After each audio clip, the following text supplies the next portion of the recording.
South Africa is in a position where it needs to not only address the energy crisis that we're also frustrated by, but we've also got to meet our environmental goals and commitments. Delivering her department's budget vote this past Friday, Barbara Creecy, the Minister of Forestry, Fisheries and Environmental Affairs, emphasized the country must battle both load shedding and climate change, and not necessarily one or the other.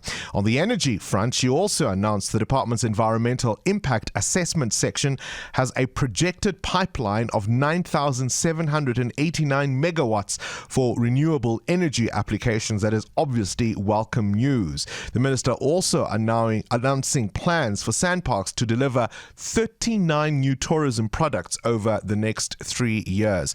Minister Creecy joins us now on the line. Great to have you on the show. Welcome back once again to 702 Breakfast. Good morning, Bongani, and greetings to all your listeners. You've emphasized, of course, that in dealing with our current energy woes, but also keeping an eye on our environmental commitments, it's not one or the other.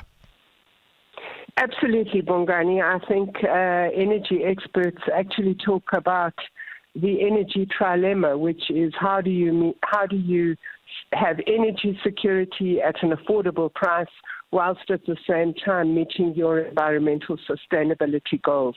And clearly at the moment that's a very tough process that all of us are going through. How are we walking that tightrope? Because obviously you don't need to explain to any South African what the impact of the energy crisis is, but at the same time we know increasingly we're dealing with the effects of climate change, and certainly in terms of where our economy is going and the rest of the world, we've got to stick to the commitments we've made around the environment. Bongani, I think there is some leg room there. National Treasury is busy modelling the state of our power stations. We have joined that process, and the idea is to see whether some of the aging coal-fired power stations that are due for decommissioning by 2030, whether we could extend the life for a year or two. Right now, we would have been in the process of taking 400 megawatts from Camden off the grid. Clearly, we can't do that in the current crisis, but I think that it is possible to look at some extensions while at the same time making that 2030 commitment. There are cost implications as far as all of that is concerned, and that's another one that has been raised. But Minister, let me point to you something that you would no doubt have seen in yesterday's papers, the Business Times screaming Mandashe ready for a fight. And I'm going to quote what they said, and they're quoting here your Minerals and Energy counterpart, Minister Gwede Mandashe. In South Africa, we've done something very painful. We have given environmentalists a veto power over development. We are realizing now there's something wrong with that. Environmentalists veto every development if they don't like it. Therefore, gas to power is taken to court all the time. We are going to endure. People can take us to court as many times as they can. We'll continue with gas and petroleum exploration. End quote. They're quoting their Minister Mandashe. Words like that kind of make it complicated, do they not? Well, I think that it is recognized throughout the world that gas is a transition enabler. And I suppose we have recently won an appeal for the gas facility at Richards Bay. I don't know whether that is going to be taken on a further appeal, but I think it's not realistic to think that we can fully get through this transition without gas as a transition enabler. Of course, exploration for oil and gas is legally permitted in our country. I suppose the question at issue here is whether the correct environmental procedures were followed, and I wouldn't want to comment on that because that is currently before the courts. I suppose the issue here is there's been an argument made that developing countries can at times place undue pressure for the developing world to reduce emissions, even though, of course, they've made billions of high carbon industries. Do you share some of that resistance?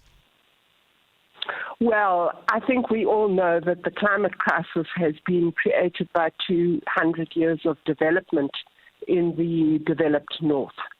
And obviously, one of the battles at the moment is who is entitled to the remaining carbon budget that exists in the world.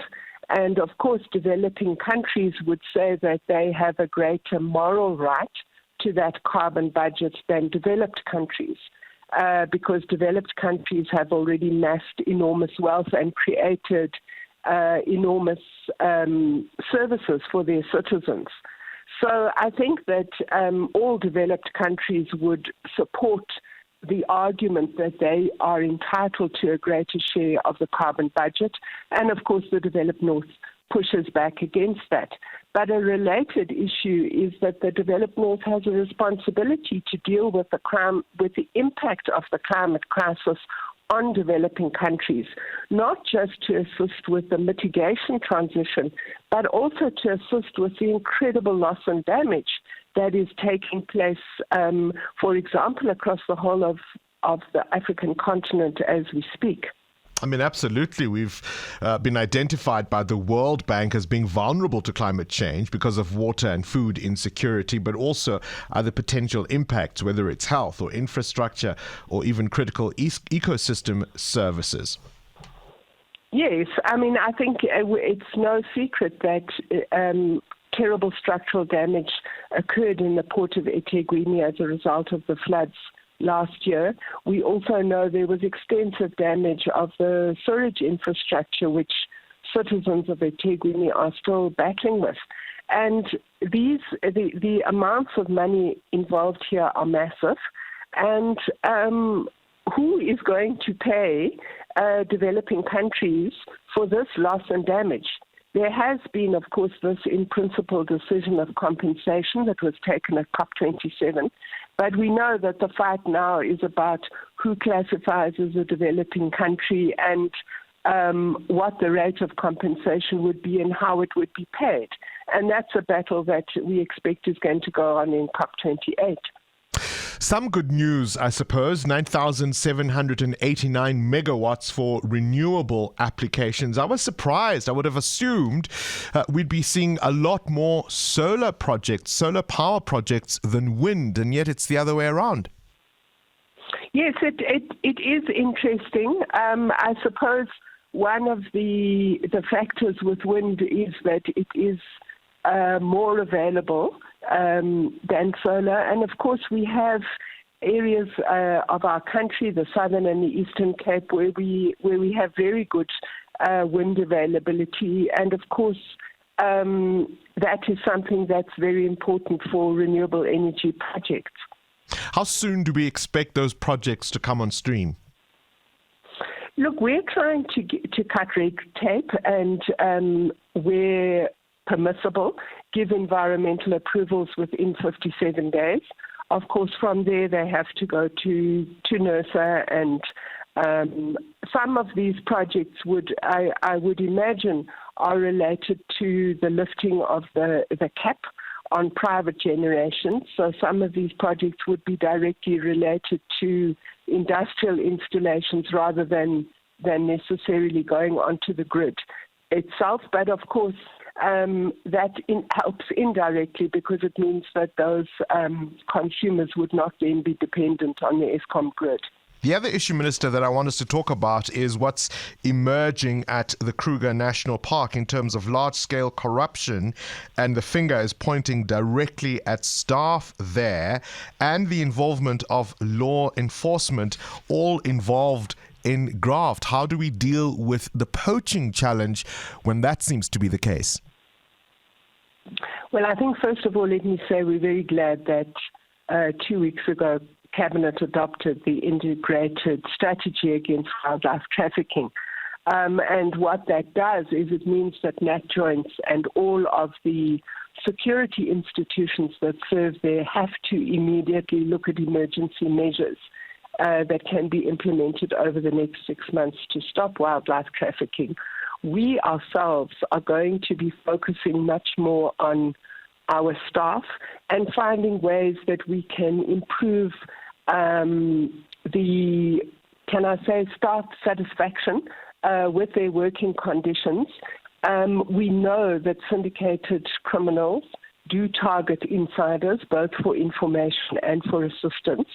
And we feel that historically we haven't done enough to ensure that our own staff have career paths, that they are trained, that they feel they have a long-term future in the institution, and also that they have safe ways in which they are able to tip us when they are approached by criminal syndicates. So these are measures that the Sand Parks and particularly the Kruger management are focusing on at the moment.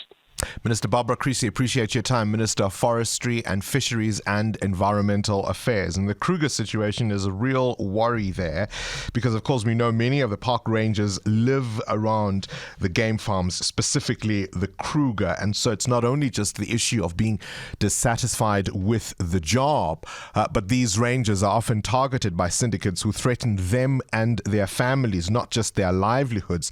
And that's how they get co-opted.